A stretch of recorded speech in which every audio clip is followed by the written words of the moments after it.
जगद्गुरु नरेंद्राचार्य जी महाराज की जय। सद्गुरु काडसिद्धेश्वर महाराज की जय। संत शिरोमणी गजानन महाराज की जय। आद्य जगद्गुरु रामानंदाचार्य महाराज की जय। सिया वल्लभ रामचंद्र की जय। परम पूज्य कानिपनाथ महाराज की जय। भावी पूर्ण कृपा गुरु मजवरी प्रार्थित भावे तुला वारी सर्व अरिष्ट नेऊ निलया सम्मोह जो वाढला अज्ञानांधजनासी मुक्त करुणे शांते पदे वैसवी विज्ञाप्ते तुझ हे न मागत तुझे भक्ते तुझे हे हवे। सर्वेत्र सुखिनः सन्तु सर्वे सन्तु निरामयाः। हे सद्गुरुराया, माझ्या क्षमतेप्रमाणे यथायोग्य मी आपली पूजा पार पाडली आहे, ती कृपया गोड मानून घ्या। काही चुकले, काही कमी पडले असल्यास या पामराला माफ करा आणि नेहमीप्रमाणे माझ्या चुका आपल्या पोटात घाला। आज गुरुपौर्णिमा आहे। आज मी आपल्याकडे माझ्या सुखासाठी, माझ्या संसारासाठी काहीच मागणार नाही, कारण न मागताही आपण पुष्कळ काही दिले आहे, अगदी इतके की ज्याचा मी कधी स्वप्नातही विचार केला नव्हता। आज माझे मागणे वेगळे आहे, किंबहुना तेच मागणे मी रोज मागितले पाहिजे, परंतु भौतिक जगातल्या या तात्पुरत्या भूमिकेत मी इतकी समरस झालीये की नेहमी त्याच भूमिकेला पूरक आणि लाभदायक अशाच गोष्टी आपल्यापाशी मागत राहिले। आणि ज्या गोष्टीसाठी मी या जगात मनुष्य म्हणून जन्म घेतला, नेमकी तीच गोष्ट मी विसरले आणि त्याच गोष्टीची जाणीव करून देण्यासाठी आपण माझ्या आयुष्यात सद्गुरू म्हणून आलात।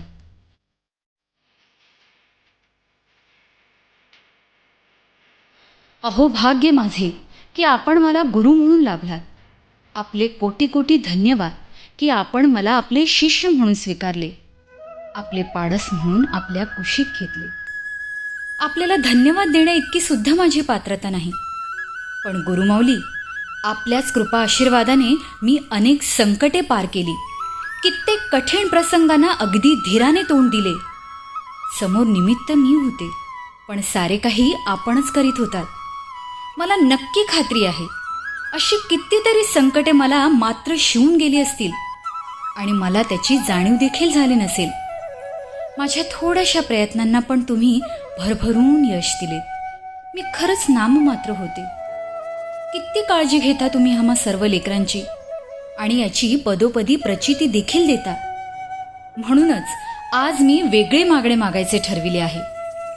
गुरुमाऊली, ज्याप्रमाणे माझ्या व्यावहारिक आयुष्यात आपण माझ्या सदैव पाठीशी उभे राहिलात, तसेच माझ्या आध्यात्मिक प्रवासातही माझा हात घट्ट धरून ठेवा, अगदी जसा आई आपल्या बाळाचा हात धरून ठेवते, जेणेकरून तो गर्दीत हरवणार नाही, तसंच मला आपल्या चरणाशी राहू द्या। या कलियुगात अनेक दुष्प्रवृत्ती, अनेक प्रलोभने, अनेक कुविचार, कुसंगती माझ्या आजूबाजूला गिधाडांप्रमाणे घिरट्या घालत आहेत। त्यांपासून माझे रक्षण करा। माझ्यातील सात्विकता अबाधित आणि वृद्धिंगत होत राहू दे आणि या आत्मिक प्रवासात आपल्यासोबत मलाही पुढे घेऊन चला। आपण सांगाल ते मी करायला तयार आहे, फक्त मला आपल्या चरणांपासून दूर होऊ देऊ नका। मला अधिकाधिक सेवा करण्याचे सौभाग्य प्राप्त होऊ द्या। मी कुठेतरी ऐकलंय की सद्गुरूंनी एकदा पकडलेला शिष्याचा हात त्याच्या मृत्यूनंतरच्या प्रवासातही सोडत नाहीत। सद्गुरूच त्याच्या पुढच्या जन्मासाठी नियतीकडे शिफारस करतात। मला पुढच्या जन्माची चिंता नाहीये, परंतु जर पुन्हा एकदा मानवजन्म मिळालाच तर आपणच पुन्हा मला सद्गुरू म्हणून भेटावेत, हीच माझी प्रार्थना आहे। आज गुरुपौर्णिमेच्या निमित्ताने मला याशिवाय दुसरे कोणतेच दान नको देवा। शेवटच्या श्वासापर्यंत अगदी तुमचेच नाव मुखामध्ये राहू दे, हीच तुमच्या चरणी प्रार्थना। माझ्यासारखेच आज समस्त स्वस्वरूप संप्रदाय म्हणजेच माझे गुरुबंधू गुरुभगिनी आपले गुरुपूजन करण्यात तल्लीन झाले होते. काही या शिवाच्या डोंगरावर जिथे जागा मिळेल तिथे पूजेची मांडणी करून बसले.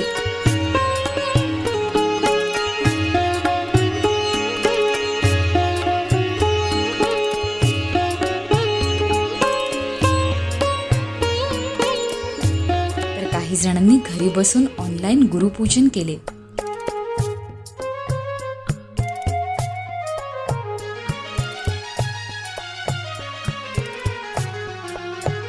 हजारो लाखो आज गुरु शिष्य नात्याचा उत्सव साजरा करीत आहेत. वरुण देव सुद्धा पूजेला नेहमीप्रमाणे हजर आहेत.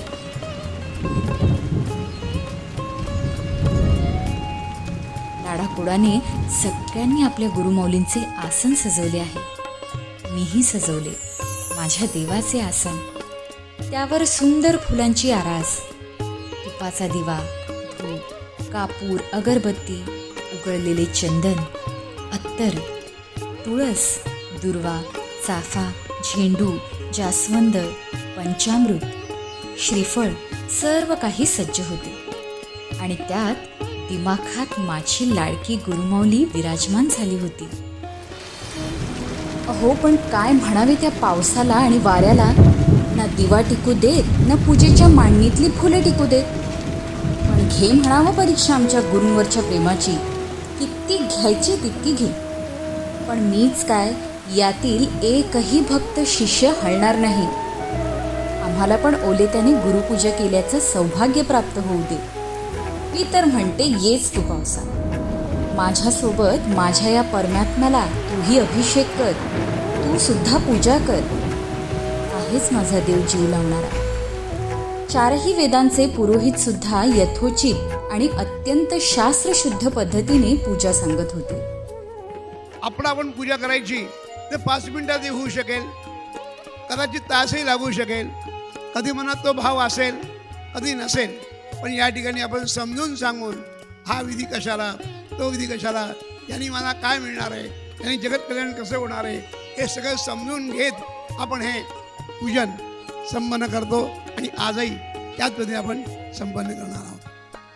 हात जोडूया, गुरुचरणावरती आपला भाव पहिल्यांदा समर्पित करूया आणि कार्याला प्रारंभ करूया.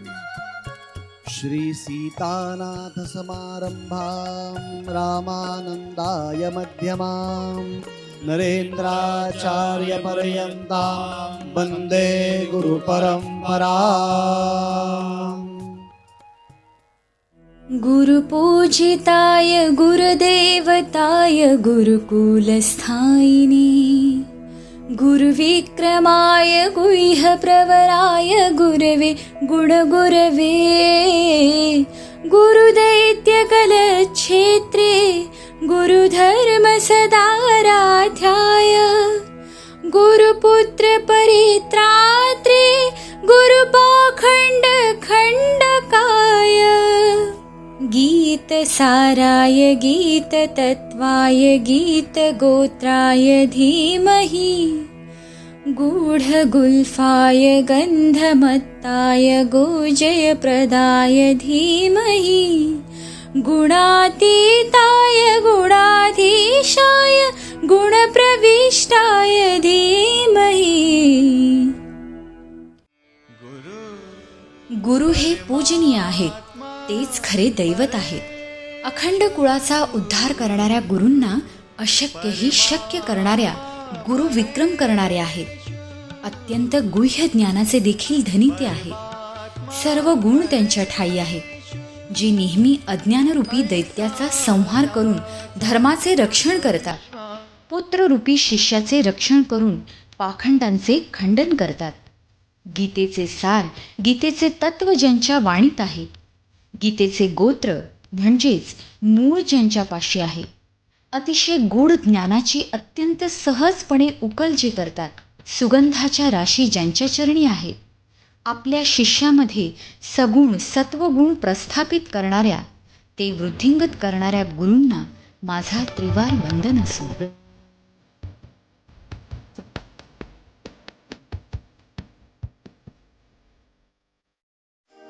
यानंतर रुग्णवाहिका लोकार्पण सोहळा संपन्न झाला. आत्तापर्यंत जगद्गुरू नरेंद्राचार्य महाराज संस्थांच्या 37 ॲम्ब्युलन्स महाराष्ट्रात अनेक हायवेंवर धावत आहेत आणि हजारो अपघातग्रस्त लोकांचे प्राण वाचवत आहेत. आज त्यात अजून 5 ॲम्ब्युलन्सची भर घातली आणि या समाजकार्याचा वेग आणि पसारा वाढवला. किती ती समाजाची काळजी, आपल्या भक्त शिष्यांची काळजी तर घेतातच, परंतु त्यापुढेही जाऊन संपूर्ण मानवजातीच्या काळजीपोटी सुरू केलेला हा समाज हितोपयोगी उपक्रम. अनेक मान्यवरांच्या उपस्थितीत हा लोकार्पण सोहळा पार पडला आणि आता एकूण 42 रुग्णवाहिकांचा ताफा समाजाच्या सेवेत रुजू झाला. एवढे करून थांबला नाही, तर 21 ऑक्टोबरला अजून 5 ॲम्ब्युलन्स सेवेत दाखल करूया असा संदेशही आम्हा सर्वांना दिला. हे गुरुराया, रात्रंदिवस आपण आमच्यासाठी आणि समाजासाठी प्रचंड मेहनत घेता. अन्न पाणी याची जाणीव सुद्धा आपल्याला नसते, म्हणून आपल्या काही लाडक्या भक्तांनी तुम्हाला वेळच्या वेळी स्वयंपाक बनवून शुद्ध सात्विक भोजन मिळावे म्हणून आवडीने व्हॅनिटी व्हॅन आणून दिली. माऊली, त्या भक्तांचे गोड कौतुक म्हणून केवळ शाब्दिक स्वरूपात ती व्हॅन स्वीकारलीत आणि लगेचच एड्सग्रस्तांच्या मदतीसाठी पॉझिटिव्ह सोल्स फाउंडेशन या फाउंडेशनला दान स्वरूपात देऊनही टाकलीत. ही मोबाईल व्हॅन रुग्णांची एड्स चाचणी करण्याकरिता समाजाच्या सेवेला अर्पण केली. बरे एवढे करूनही स्वतः कधीच या कार्याचे ना श्रेय ना मोठेपण घेत, ना कधी त्याची उद्घाटनाची फीत कापत. सर्व श्रेय आपल्या भक्त शिष्यांना देऊन मोकळे होता. पण आमच्या हातून हे सर्व दान धर्म करून घेणारे सुद्धा आपणच ना गुरुमाऊली. आई बाबा कसे आपल्या लहान मुलांच्या हातून दानपेटीत पैसे दान करण्याचे संस्कार करतात, अगदी तसेच आपणही आम्हा सर्वांच्या हातून हे करून घेता. आमच्यात अधिकाधिक औदार्य रुजवता, सगळ्यांकडून जास्तीत जास्त सत्कर्मी करून घेता.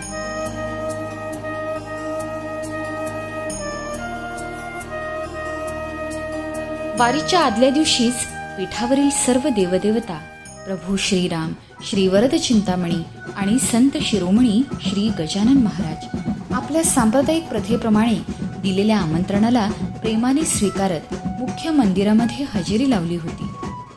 सर्व भाविकांनी खूप आनंदाने वाजत गाजत मिरवत नाचत त्यांना मुख्य मंदिरात आणले होते.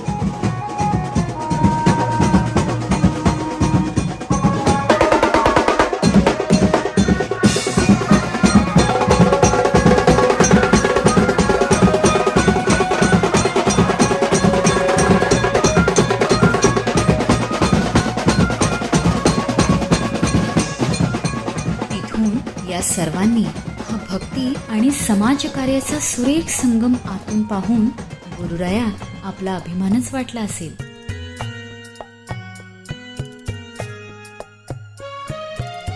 समर्थ सद्गुरू काळसिद्धेश्वर महाराज आणि संत शिरोमणी गजानन महाराज यांना आपल्या शिष्योत्तमाचा हा सोहळा पाहून नक्कीच कौतुकाचे, सार्थ अभिमानाचे भरते आले असणार.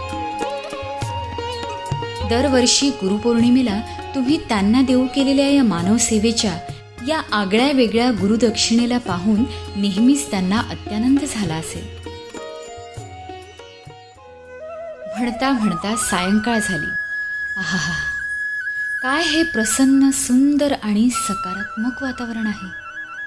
अतिशय आल्हाददायक, चेतना आणि ऊर्जा सळसळते असे वाटते. यात मणिकांचन योग म्हणजे आपले अमृता समान बोल. सर्व भाविक पुन्हा एकदा सज्ज झाले. आपापल्या जागा पकडून आतुरतेने वाट पाहू लागले प्रवचनाची.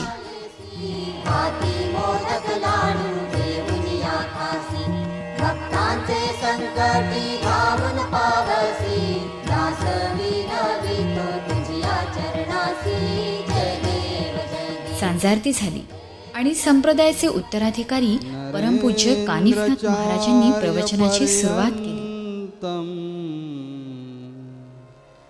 वंदे गुरु परंपरा.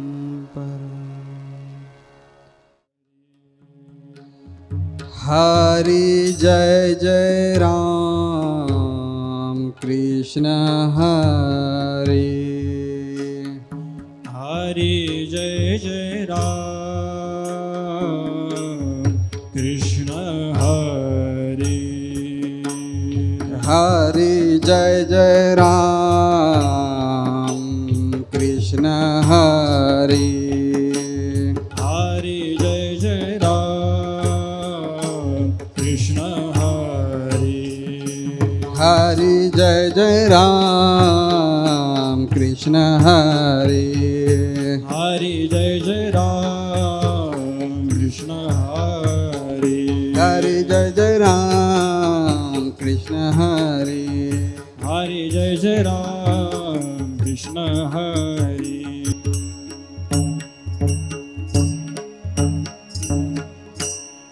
बस गुरु को साध लो अपने साथ, सब अंधकार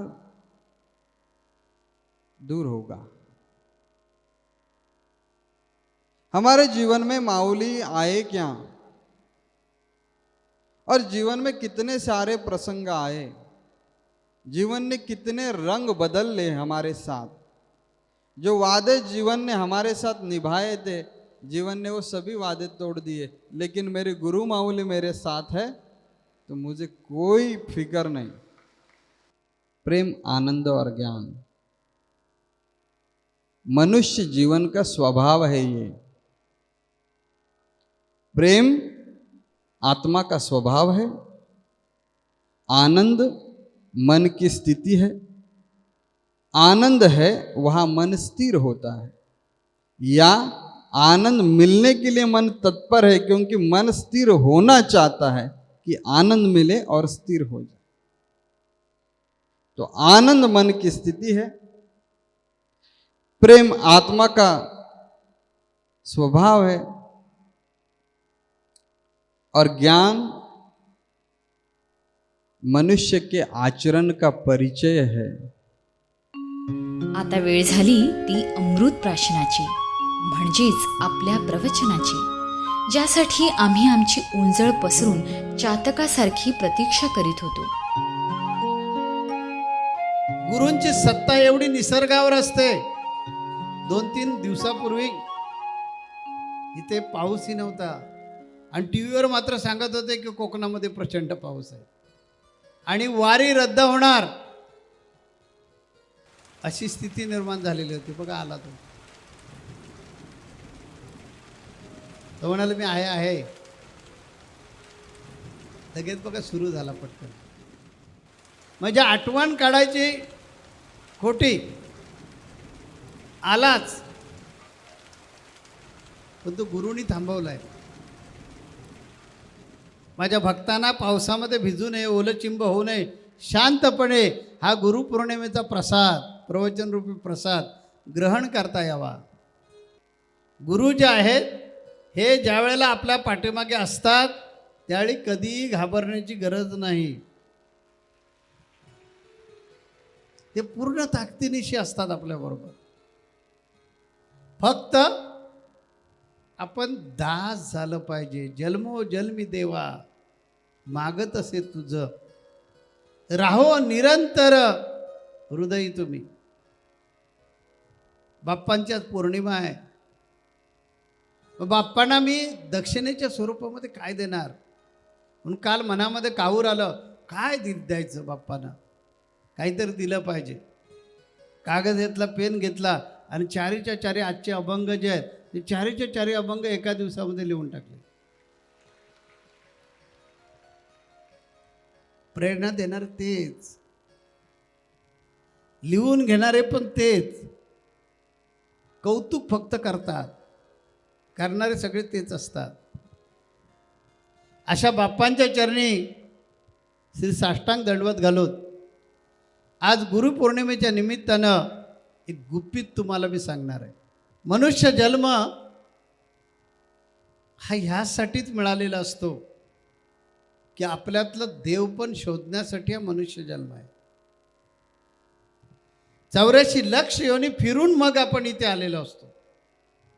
तसं ह्या भवसागरामध्ये आपण जे गटांगळ्या खातोय तर या भवसागरातून तरुण जायचं असेल आणि या जीवनाच्या रणांगणावर जिंकायचं असेल तर तुमच्यापाशी 4 गोष्टींची आवश्यकता आहे.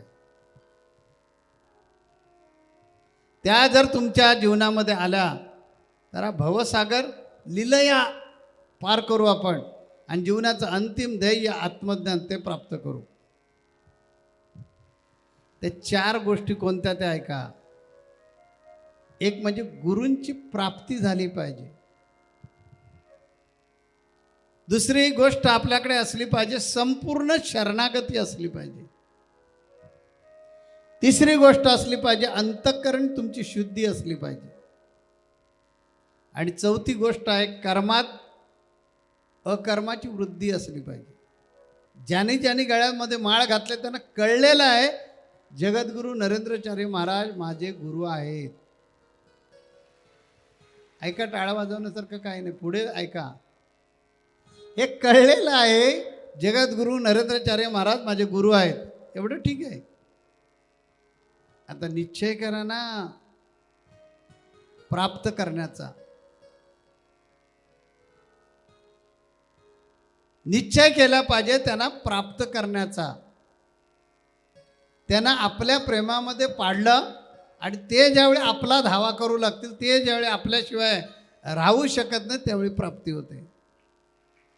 इतकं त्यांना प्रेमामध्ये पाडून घ्या. बरं, ते पाडण्यासाठी कुठल्या संपत्तीची आवश्यकता नाही आहे. ज्याला इन्कम टॅक्स लागेल असली तर लागतच नाही. फक्त कोणती संपत्ती तुमच्याकडे पाहिजे ती लक्षात ठेवा. जैशी श्रद्धा तैसे त्याला फळ त्याचे मिळत असे. पण किती श्रद्धा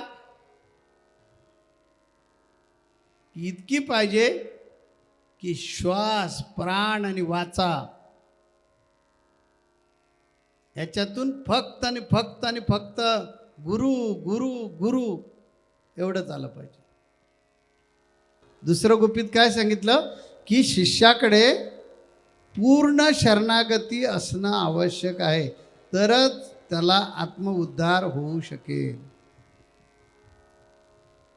ब्रह्मादिक देवापासून अगदी सामान्य माणसापर्यंत असं म्हटलंय हा भवसागर तारण्यासाठी गुरुकृपेशिवाय कोणीही समर्थ नाही. 4 वेद, 6 शास्त्र, 18 पुराणं आणि आपले बाकीचे सगळे ग्रंथ जे आहेत या सर्वांनी सांगितलंय गुरुना शरण जावे. जगद्गुरु तुकोबाराय म्हणतात की देव भेटे गुरु भजनी. आपल्याला अंतःकरणाची शुद्धी असणं गरजेचे आहे. कारण जोपर्यंत आपलं अंतःकरण शुद्ध नाही तोपर्यंत आपल्यातला देव आपल्याला कधीच समजणार नाही. आपल्यापेक्षाही दुसरा मोठा होऊ दे, दुसऱ्याला आनंद मिळू दे, दुसऱ्याला सुख मिळू दे, हे जोपर्यंत आपल्या मनामध्ये रुजत नाही आणि दुसरा मोठा होऊ दे अशी रुंजी घालत नाही तोपर्यंत आपलं अंतःकरण कधीही शुद्ध नाही. आणि शुद्ध अंतःकरणाच्या ठिकाणीच देव राहतो. अकर्माची वृद्धी हे चौथी गोष्ट आपल्यामध्ये असली पाहिजे. म्हणजे काय, कोणत्याही कर्माची प्राप्ती आपल्याला म्हणजे फळाची प्राप्ती आपल्याला हवी अशी इच्छा न धरणे. म्हणजे समाजासाठी करत राहा, दुसऱ्यासाठी करत राहा. तुम्ही जगा आणि दुसऱ्याला जगवा, त्यासाठी करत राहा. पण मी ह्याच्यासाठी केलं हे लक्षात ठेवा. प्रवचन संपले आणि आपण नेहमीप्रमाणेच आपल्या मायेने सर्वांना परतीचा प्रवास जपून करण्याच्या सूचना देत निरोप दिला खरा, पण अतिशय जड अंतःकरणाने त्या क्षणाला सामोरे जात होते सारे भाविक. पुढे मुख्य मंदिरात सर्वांच्या कल्याणासाठी गाराणे घालून एकत्रित आलेल्या सर्व देवांना पुन्हा एकदा वाजत गाजत पालखीत मिरवत त्यांच्या निवासस्थानी सोडण्यात आले.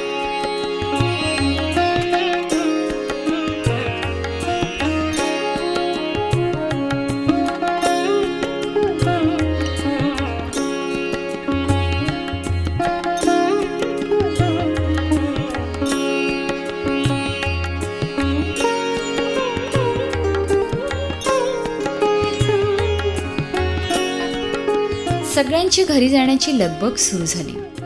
मात्र एक जिल्हा आपल्या सेवेतच तल्लीन झाला होता, तो म्हणजे सातारा जिल्हा. संपूर्ण परिसर स्वच्छ करून मगच सातारामधील आमचे गुरुबंधू भगिनी आपापल्या घरी गेले. सलाम त्यांच्या गुरुप्रेमाला. शेवटी पुन्हा एकदा मला त्या ओळी आठवतात. प्रसाद हा मज द्यावा, गुरुवर प्रसाद हा मज द्यावा. स्वानंदामृत भाव हा, स्वानंदामृत भाव हा आमच्या मनी रुजवावा गुरुवर, आमच्या मनी रुजवावा गुरुवर. प्रसाद हा मज द्यावा, गुरुवर प्रसाद हा मज द्यावा. अज्ञानांध पूर्ण असामी, अज्ञानांध पूर्ण असामी, ज्ञानदीप उजळावा गुरुवर, ज्ञानदीप उजळावा गुरुवर. प्रसाद हा मज द्यावा, गुरुवर प्रसाद हा मज द्यावा.